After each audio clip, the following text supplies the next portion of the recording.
आसन प्राणायाम आदि करते हैं तब इसका पूरा लाभ होता है। तो मैं आपको आपकी जिंदगी के लिए छोटे छोटे कुछ 4 नियम बताना चाहता हूं और ये 4 नियम का पालन आप सब करिए। मैं आपको विनम्रतापूर्वक लेकिन विश्वास से कहता हूं कि ये 4 नियम का जो भी पालन करेगा जिंदगी में बीमारी और रोग उसको कभी आएंगे नहीं। परम पूजनीय स्वामी रामदेव जी खुद 40-45 साल से इन 4 नियमों का पालन करते हैं। आप भी अगर ये पालन करेंगे तो बहुत अच्छा होगा। मैं भी करता हूं मेरे जीवन में।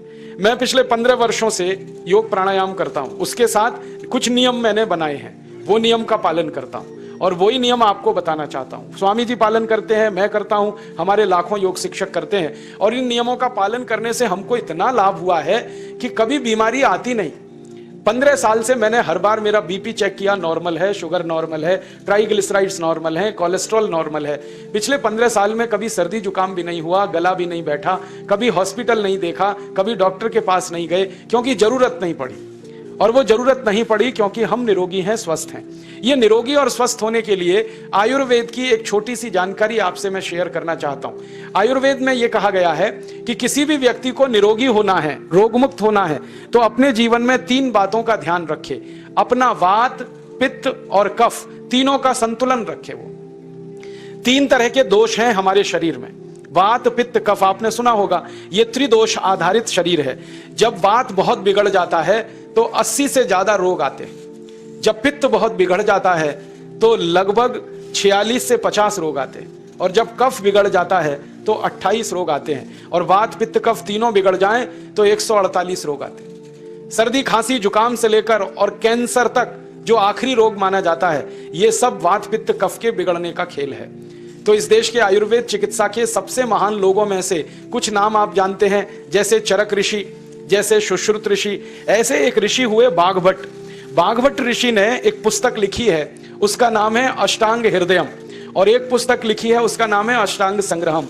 इन दोनों पुस्तकों में उन्होंने 7000 नियम बताए हैं। उनमें से 4 बताता हूं, अच्छे लगे तो आज से ही पालन करो और दूसरों को भी बताओ ताकि कोई भी इन नियमों का पालन करे तो बीमार ही ना पड़े।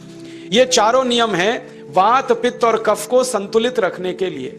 अब वात, पित्त, कफ तीनों एक साथ आपके संतुलित रहें तो उसके लिए पहला नियम है खाना खाने के तुरंत बाद पानी नहीं पीना। ये पहला नियम है। आप बोलेंगे ये तो बड़ी मुश्किल बात है, खाना खाते ही पानी पीते हैं हम तो सबके सब, और बिना पानी पिए खाना ही नहीं खाते।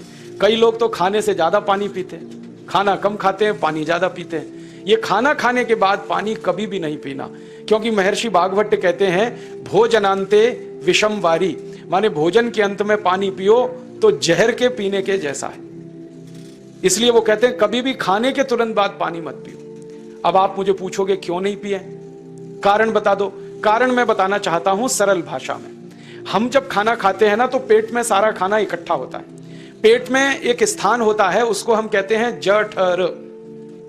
संस्कृत में, हिंदी में जठर कहते हैं, अंग्रेजी में उसको एपिगैस्ट्रियम कहते हैं, हिंदी में कुछ लोग उसको आमाशय भी कहते हैं। ये जठर छोटा सा स्थान है। आपके पेट में नाभि है ना, उसके लेफ्ट साइड में बाईं तरफ छोटा सा स्थान है। सारा खाना आपका इसी स्थान पर आता है। जो भी आप खाते हो, रोटी, चावल, दाल, सब्जी, दूध, दही, कुछ भी खाओ, सब कुछ जठर में आता है। अब जठर में जैसे ही खाना इकट्ठा होता है तो उसमें आग जलती है और उस आग को कहते हैं जठर अग्नि।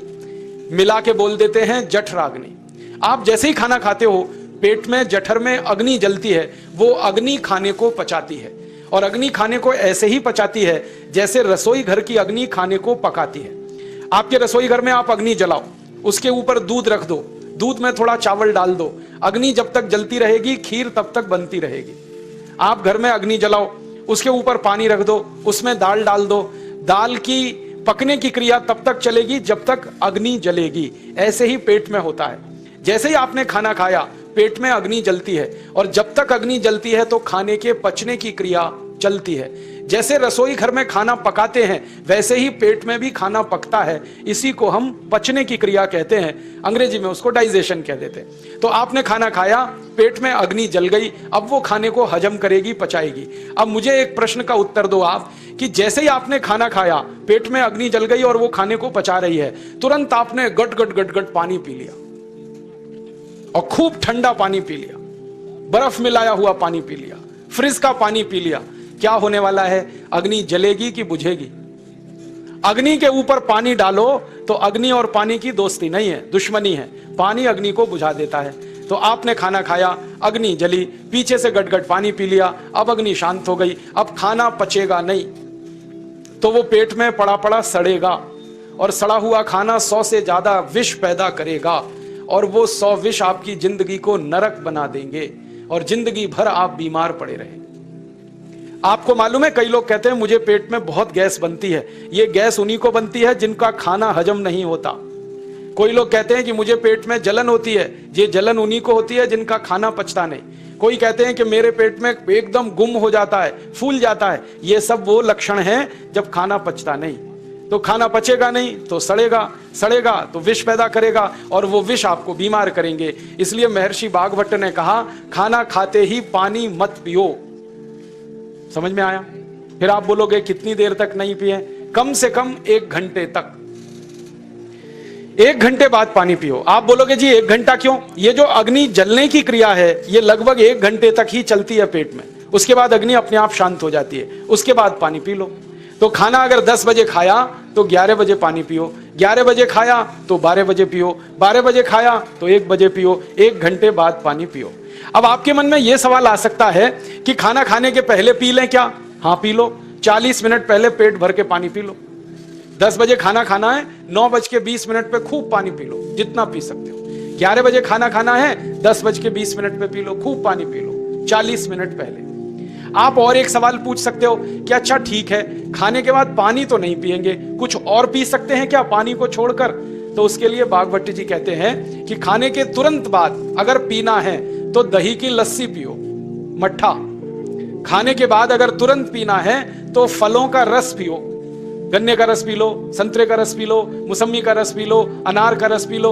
अब आप कहोगे ये सब महंगी महंगी चीजें बता रहे हैं, गन्ने का रस, संतरे का रस, अनार का रस, पैसे तो है नहीं। तो सबसे सस्ता रस है नींबू का ही रस पी लो, शिकंजी बना के पी लो, वो तो सबसे सस्ता है। तो खाना खाने के बाद या तो दही की लस्सी पियो या रस पियो। और एक तीसरी चीज है, दूध पी सकते हैं। तो खाने के तुरंत बाद पीना है तो दही की लस्सी या मट्ठा, खाने के तुरंत बाद पीना है तो कोई फल का रस, खाने के तुरंत बाद पीना है तो दूध। पानी 1 घंटे बाद पियो। और अगर एक बात ध्यान रखो तो अच्छा है कि सवेरे खाना खाते हैं जिसको हम ब्रेकफास्ट कहते हैं, नाश्ता, तो फलों का रस पीना अच्छा, दोपहर को खाना खाएं तो लस्सी और मट्ठा पीना अच्छा, और रात का खाना खाएं तो दूध पीना अच्छा। जो लोग इस नियम का पालन कर सकते हैं, जिंदगी में कभी भी 80 रोग उनको नहीं हो सकते। वात पित्त कफ तीनों ही इस एक छोटे से नियम से संतुलित रहते हैं। तो ये पहला नियम मैंने आपसे कहा। दूसरा नियम एक और है, और वो नियम ये है कि पानी कभी भी पियो, घूट घूट भर के पियो। जैसे गरम चाय पीते हैं, गरम कॉफी पीते हैं, गरम दूध पीते हैं, एक एक घूट भर के, एक एक सिप करके, ऐसे ही पानी पीने की आदत डालो। ये मुंह में एक बार गिलास लगा लिया, गटागट उसको खाली कर दिया, ये तरीका गड़बड़ है। 1 घूट पानी, 2 घूट पानी एक बार में उतना ही पियो। आप बोलोगे ये क्या चक्कर है? बात ऐसी है कि एक एक घूट पानी जब हम पीते हैं तो मुंह की लार पानी के साथ मिलकर पेट में अंदर जाती है, और ये जो मुंह की लार होती है ये क्षारीय होती है, और पेट में हमेशा अम्ल बनता रहता है। तो 1 घूट पानी पिया, मुंह की लार इसके साथ अंदर गई, 2 घूट पिया और ज्यादा गई, बार बार लार अंदर जाएगी तो क्षार पदार्थ पेट के अम्ल के साथ मिलेगा। पेट में अम्ल बनता है, मुंह में लार क्षारीय होती है। तो ये क्षार को अम्ल में मिला दिया जाए और ये अच्छे तरीके से मिलकर पेट में जाए तो कभी भी कोई व्यक्ति के पेट को अम्लता नहीं होती, एसिडिटी नहीं होती। और पेट में अम्लता नहीं होती तो रक्त में अम्लता नहीं होती, और जिनके रक्त में अम्लता नहीं होती उनकी जिंदगी में कभी भी वात पित्त कफ के असंतुलन की स्थिति पैदा नहीं होती। इसलिए पानी घूट घूट करके पीना। मैं आपको एक छोटा सा मेरा ऑब्जर्वेशन बताता हूं, परीक्षण। आप भारत देश में या दुनिया में कहीं भी जाओ, मनुष्य को छोड़कर पशु पक्षियों को देखना शुरू करो, वो पानी कैसे पीते। किसी चिड़िया को पानी पीते हुए देखो, किसी पक्षी को पानी पीते हुए देखो, वो चोंच के 1 बूंद के बराबर ही पानी उठाता है। एक बार में 1 बूंद पानी लेगा, फिर थोड़ी देर चोंच चलाएगा, फिर पिएगा, फिर दूसरी बूंद लेगा, फिर चोंच चलाएगा, फिर पिएगा, फिर तीसरी बूंद। एक एक बूंद पक्षी पानी पीता है। कुत्ते को पानी पीते हुए देखो, चाट चाट के पानी पीता है। शेर को पानी पीते हुए देखो, चाट चाट के पानी पीता है। जितने जानवर चाट कर पानी पीते हैं, जितने पक्षी एक एक घूंट पानी पीते हैं, किसी भी पक्षी और किसी भी जानवर को डायबिटीज नहीं है, किसी को अर्थराइटिस नहीं है, कोई पक्षी ओवरवेट नहीं है, कोई पशु ओवरवेट नहीं है, वो सब स्लिम और ट्रिम है, क्योंकि वो इतने होशियार हैं कि पानी चाट के पीते हैं या घूट घूट करके पीते हैं। अब मुझे ये हैरानी होती है कि ये पशु पक्षियों को कौन सिखाता है? वो अपने जन्म से ये ज्ञान सीख के आते हैं। उनका कोई गुरु नहीं है, उनका कोई विद्यालय नहीं है, उनके कोई प्रशिक्षण शिविर नहीं लगते, फिर भी उनको इतनी अकल है कि पानी घूट घूट पीना। और हम ये मनुष्य जिनके इतने गुरु, इतने विद्यालय, इतने कॉलेज, सीखने वाले, सिखाने वाले, और हम मूर्खों के मूर्ख घटाघट पानी पीते रहते हैं। तो पानी पीने का तरीका बदल दो, घूट घूट भर के पानी पियो। ये दूसरा नियम है। तीसरा नियम है कि जिंदगी में कितनी भी प्यास लगे, ठंडा पानी कभी मत पियो।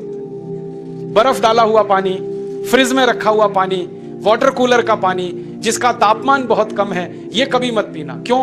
क्योंकि शरीर आपका गर्म है और पानी ठंडा है। अब होता क्या है वो मैं समझाता हूं सरल भाषा में। पेट तो गर्म है, अब इसमें ठंडा पानी डाल दिया आपने, तो अंदर झगड़ा होता है। और झगड़ा क्या होता है? या तो पानी पेट को ठंडा करेगा या पेट पानी को गर्म करेगा। अगर पानी ने पेट को ठंडा कर दिया तो पेट के ठंडा होते ही हृदय ठंडा होता है, हृदय के ठंडा होते ही मस्तिष्क ठंडा होता है, मस्तिष्क के ठंडा होते ही आदमी ठंडा होता है, और आदमी ठंडा होते ही राम नाम सत्य होती है। आपको मालूम है जब शरीर ठंडा पड़ जाता है तो घर में भी नहीं रखते, निकाल के बाहर सड़क पे रख देते। जो घर आपने बनाया अपनी मेहनत से, शरीर के ठंडा पड़ते ही निकाल बाहर करते हैं उस घर में से, और फिर चिल्लाने लगते हैं, लेके जाओ, जल्दी लेके जाओ, इसको जला के आओ। माने ठंडे शरीर की इज्जत नहीं है। तो ठंडा पानी क्यों पी रहे हो भाई? बंद कर दो। कोई जानवर ठंडा पानी नहीं पीता, कोई पक्षी नहीं पीता। तो आप ये ठंडा पानी पीना बंद करो, सादा पानी पीना शुरू करो। और गर्मी के दिनों में बहुत अगर आपको तकलीफ है तो मिट्टी के घड़े का पानी पी लेना, फ्रिज का और बर्फ का नहीं पीना। ये तीसरा नियम है। और चौथा और आखिरी नियम है कि आप सवेरे ही सवेरे जब सोकर उठते हो तो सबसे पहले पानी पियो। जैसे ही आपकी आंख खुल गई तो पहले 2-3 गिलास पानी पी लो, उसके बाद आप टॉयलेट में जाओ। उठते ही पानी पियोगे तो 2 फायदे हैं। पहला फायदा यह है कि पानी पेट में जाकर बड़ी आंत को साफ करता है, और जैसे ही बड़ी आंत की सफाई होगी पेट पे दबाव पड़ेगा और आप संडास घर में जाएंगे, 2-3 मिनट में पेट आपका साफ हो जाएगा। जिनका पेट सुबह एक बार में साफ हो जाता है उनकी जिंदगी में कभी रोग नहीं आता। इसलिए सुबह सुबह उठते ही पेट साफ होना जरूरी है। और उठते ही पानी पियोगे तो मुंह की जो लार है वो पानी के साथ मिलकर अंदर जाएगी। सुबह पेट में एसिड की मात्रा ज्यादा होती है, इसलिए लार का पेट में जाना बहुत जरूरी है। इसलिए सुबह उठते ही पानी पीना बहुत जरूरी है। ये 4 नियम हैं आयुर्वेद के। पहला नियम, खाना खाने के 1 घंटे बाद पानी पीना। दूसरा नियम, पानी को हमेशा घूट घूट भर के पीना। तीसरा नियम, कभी भी जिंदगी में ठंडा पानी नहीं पीना। और चौथा और आखिरी नियम, सवेरे उठते ही सबसे पहले पानी पीना। 4 नियमों का पालन जो भी अपने जीवन में कर सकता है वो वात पित्त कफ तीनों को संतुलित रख सकता है। और जिसका वात पित्त कफ संतुलित है उसके जीवन में बीमारी नहीं आती है। और जो बीमार नहीं पड़ते हैं वो स्वस्थ और तंदुरुस्त और सुखी रहते हैं। उनकी जिंदगी का खर्चा कम होता है और देश का भी बहुत सारा पैसा बचता है। आपको शायद मालूम है या नहीं, 1 साल में हम जब बीमार पड़ जाते हैं भारतवासी, तो साल का करीब 6 लाख करोड़ रुपया हमारा खर्च हो जाता है उन बीमारियों का इलाज करने में। इसलिए इतना पैसा फालतू में हम खर्च करें हर साल 6 लाख करोड़, ये बहुत बड़ी रकम है। इससे बेहतर यह है कि हम बीमार ही नहीं पड़ें और स्वस्थ रहें, सुखी रहें।